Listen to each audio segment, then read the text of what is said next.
I'm joined today by Dr. Gavin Ortlund. He is one of our visiting scholars. Gavin, one of the arguments for God that I think maybe is underutilized is what I would call the aesthetic argument, the argument from beauty. What are some of your thoughts about that argument? And I know you're interested in music. How does that point to God? Yeah. Well, this came up for me personally just about a year and a half ago when I was listening to classical music and a song came on, and I found myself longing for heaven. Wow. This music just pulled up this longing in me for heaven. And I remember just thinking, well, why is that? Why does music do that for me? But then in general, music is such a powerful thing. And most people have their own experience of when music has moved them or touched them in a certain way. And oftentimes music conveys a sense of transcendence or significance. You know, you think of the way music adds to the experience of watching a movie. If the soundtrack is really good, and at the very end of the movie, the soundtrack is going, it really adds to the sense of significance of what is happening. Sure. So I just began to be interested in the philosophy of music. You know, from different standpoints, how do we account for its power?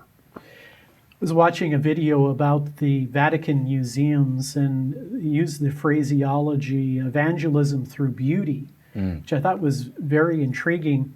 One of the questions I want to ask you about this is the question of kind of evolution. I mean, some people would say, for example, that we have creatures here on Earth who can appreciate beauty. There is a lot of beauty in the world in which we live.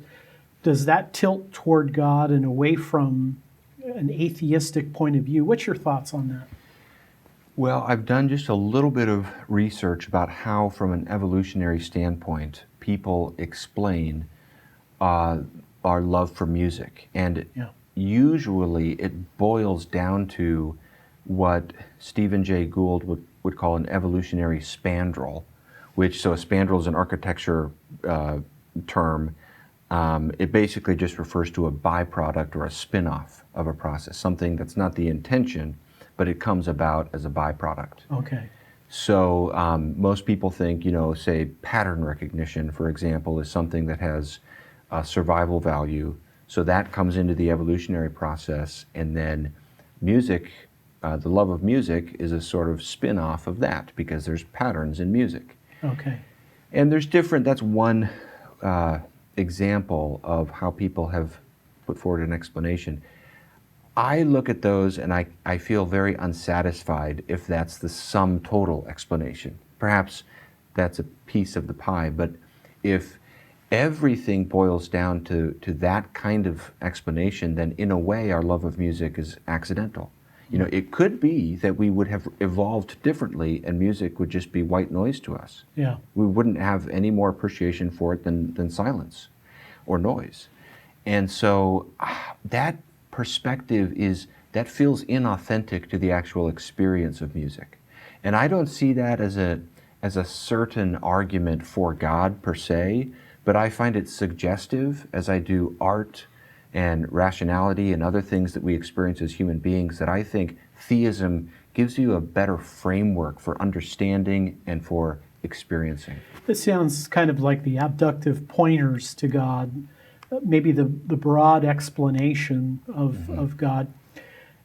Could you speak to it from a Christian point of view? I mean, when you look at church history, some of the great musicians have been Christians who've utilized their music to bring glory to God, seemingly from the image of God. What's your take on that? Yeah.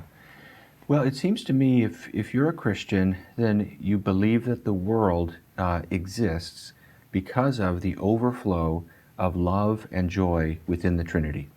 Wonderful. The Father, the Son, and the Spirit create the world from the overflow of love and joy.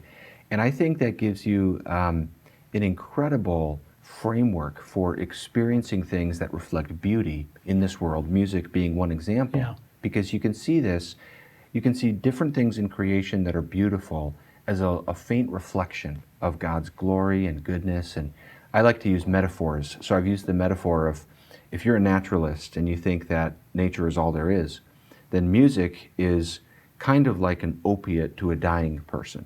It's something that you're glad you have it, but you're glad insofar as it's a distraction from reality, because reality is not beautiful or meaningful ultimately. It's very chaotic. Yeah.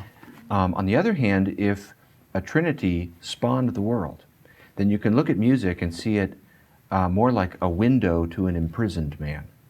So it's a little clue of something that's out there beyond our ability to fully take in. And that's how I like to think of music as a Christian. And I love the Silmarillion by J.R.R. Tolkien, where he's explaining the creation of the world, and he does it in terms of music. You know, the angels of that realm are making music, and in one sentence it says that as their harmony goes out into the void, it was not void. Wow. And the music is what produces the world. And then you have that verse in Job about the angels singing for joy at the creation. And I think this is not an argument for God, really, but I would see it more as one way in which having God as a sort of framework for how you approach life does make a difference in everyday experience. And you're able to look at that beautiful strand of music and say, this is not a distraction from what ultimate reality really is like. This is a little clue of what ultimate reality really is like, and that is beautiful, harmonious, meaningful. And I find that more satisfying, and I find it more plausible as well. You know, I've read, Gavin, that the medieval Catholic monks would harmonize, blending voices together in light of the Trinity. So Christians have thought a lot about music and as it relates to God. Yeah, fascinating.